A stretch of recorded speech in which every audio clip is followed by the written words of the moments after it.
Staying with us for the next hour. Oh my God. Oh my God, oh my God, oh my God, oh my God, oh my God. Did you hear? Did you hear? Get this.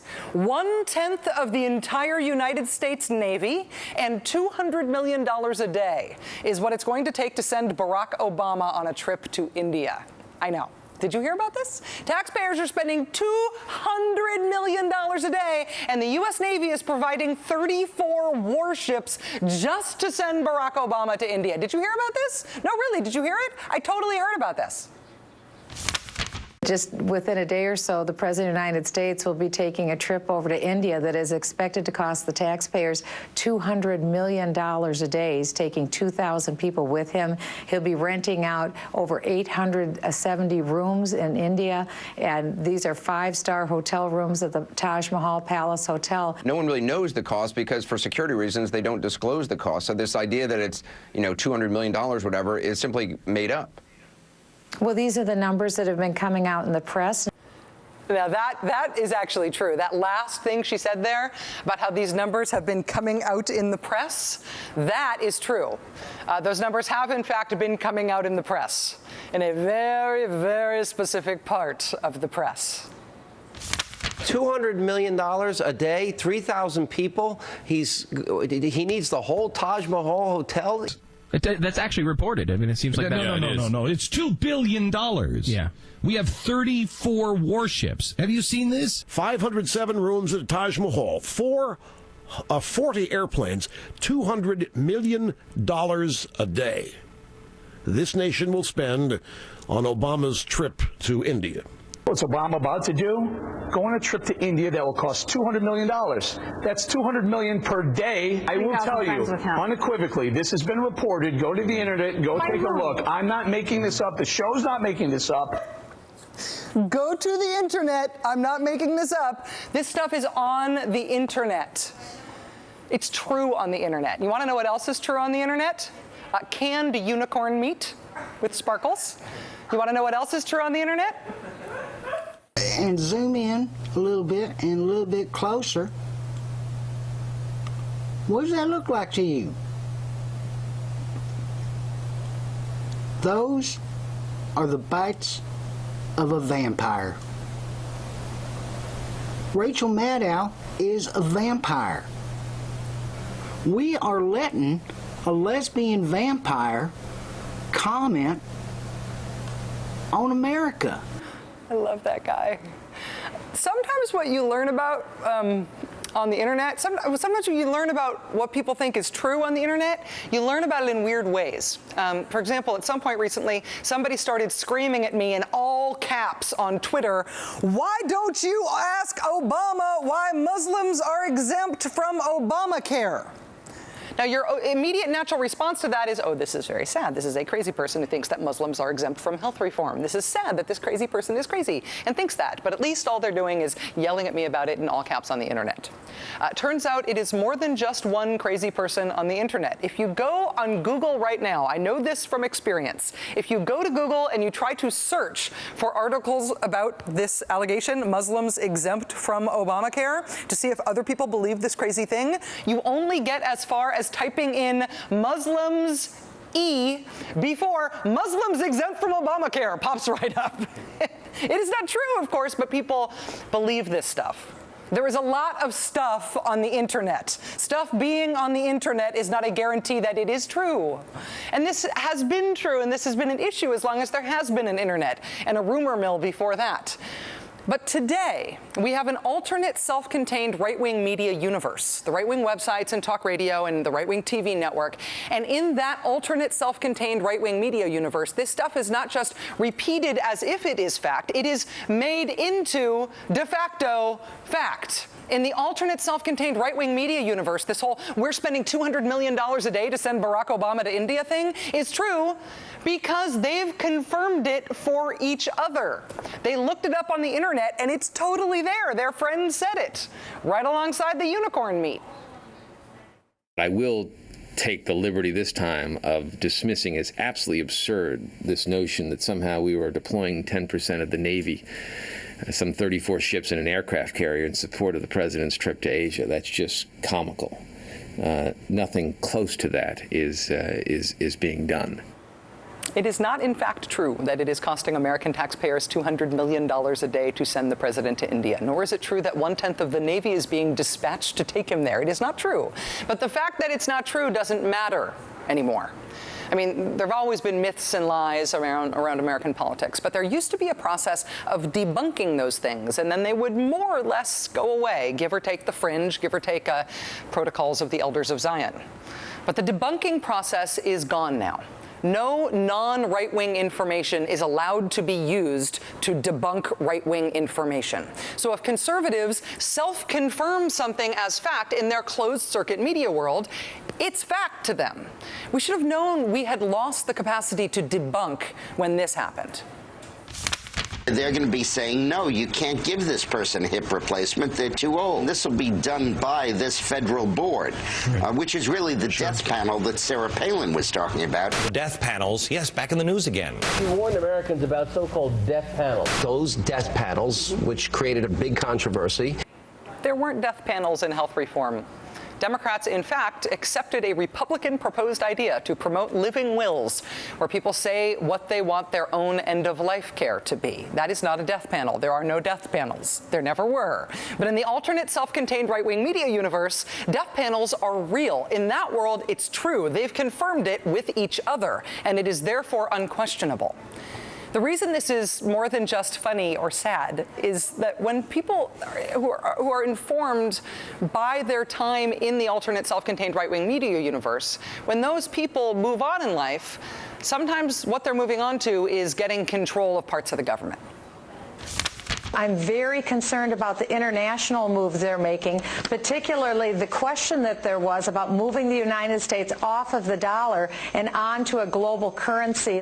Between 1942 and 1947, the data that was collected by the Census Bureau was handed over to the FBI and other organizations at the request of President Roosevelt, and that's how the Japanese were rounded up and put into the internment camps. I'm not saying that that's what the administration is planning to do, but I am saying that private personal information that was given to the Census Bureau in the 1940s was used against Americans to round them up. Did you hear that the census is being used as a tool by the Obama administration to round up conservatives and put them in internment camps just like the Japanese in 1940? I totally heard that. Now the census is over, so you may be watching this from a conservative internment camp right now. If you are, I apologize for any offense.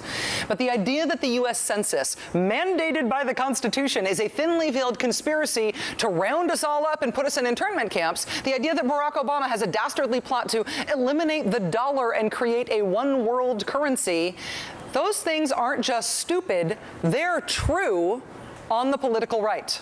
And because she is undebunkable in today's media world, Michelle Bachmann is now vying to become the number 4 Republican in the leadership of the United States House of Representatives. Things that are true only in self-contained right-wing media world are leaking out into real politics. At a recent rally, Nevada Senate candidate Sharon Engel said, quote, Dearborn, Michigan and Frankfort, Texas are on American soil and under constitutional law, not Sharia law, and I don't know how that happened in the United States. It seems to me there is something fundamentally wrong with allowing a foreign system of law to even take hold in any municipality or government situation in our United States, end quote. Sharia law has not, in fact, supplanted the United States Constitution anywhere in the United States. When confronted with that truth, candidate Sharon Engel's response was not to withdraw the claim, but to explain why she believed it, which is good enough for her. Did you say, though, that Sharia law was in place in Dearborn right now? I had read that in one place that they had started using some Sharia law there. That's what I had read. I have no doubt that you have, in fact, read that, Sharon Engel. If you have been reading around in conservative media world recently, you have read a lot of stuff like that. And because that media world is now so big and so well-funded that it is self-contained and self-sustaining, there is no debunking of this stuff anymore. It just becomes true by dint of mutual conservative reinforcement and repetition.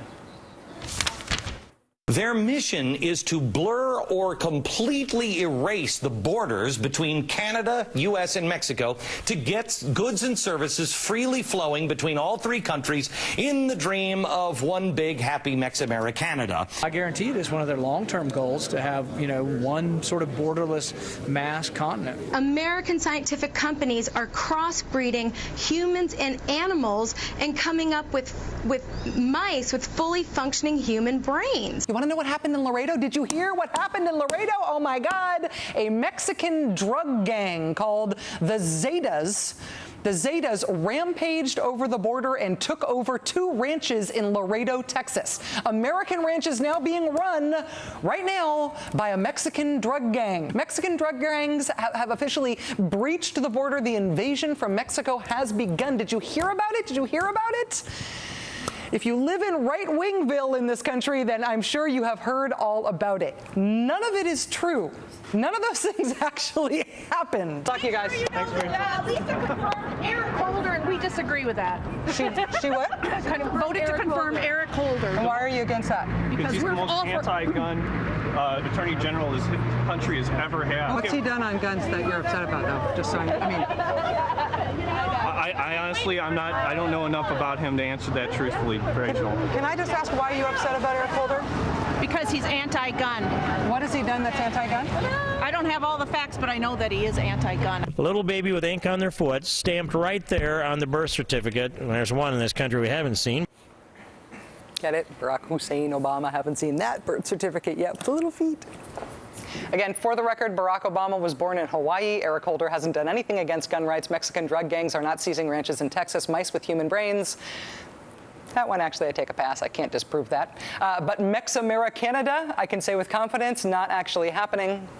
This is not just about gullible people believing untrue things. It is about what's new in America about gullible people believing untrue things. There is a closed-circuit, giant, super well-funded conservative media machine that not only promotes this stuff when it is politically convenient, but they reinforce it and validate it and fend off any ability to debunk this stuff. So things that would have been disprovable myths in times past in America now become conservative truths. Things that can be easily disproven outside of conservative America can never be disproven if you live in their closed-circuit world on the right. The other thing that's new is what happened on Tuesday night. Politicians who are a product of this media culture, who raised their money for their campaigns on Fox News. The undebunkable faith-based fact horde is going to Washington. And as they get there, that becomes itself another means of validating these politically convenient, made-up things. They now put the prestige of the U.S. government, the portion of it that they control at least, behind all of this made-up stuff. Their new positions of power help to validate all of these otherwise totally disprovable things. I keep reading that Obama keeps bringing small quantities of Muslims into this country. Why can't Congress stop that? Okay, freeze frame. You're a member of Congress. You are Republican Congressman Steve King of Iowa in this case. You get asked that question by a constituent. You have not heard that specific conspiracy theory about Obama and the tiny quantities of Muslims he keeps sneaking into the nation. What do you say when confronted with this question?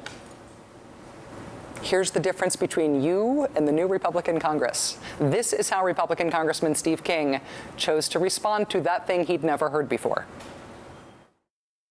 I keep reading that Obama keeps bringing small quantities of Muslims into this country. Why can't Congress stop that? I don't know what the basis is of that. I wouldn't be surprised that is the real factual basis. To be clear, Steve King, a serving member of Congress, has never heard that crazy story before. He doesn't know it to be true. It has never crossed his mind before. But there he is telling a member of the public that, I wouldn't be surprised. It very well might be true. Because, sounds good. So now Obama has tiny quantities of Muslims on him at all times, and he's taking 34 warships with him to India, and these things cannot be disproven. There is no debunking process anymore. If you do not live in right-wing land and you agree that those things have been debunked, if that's not your reality, how do you ever talk to those people? Joining us now is humorist and author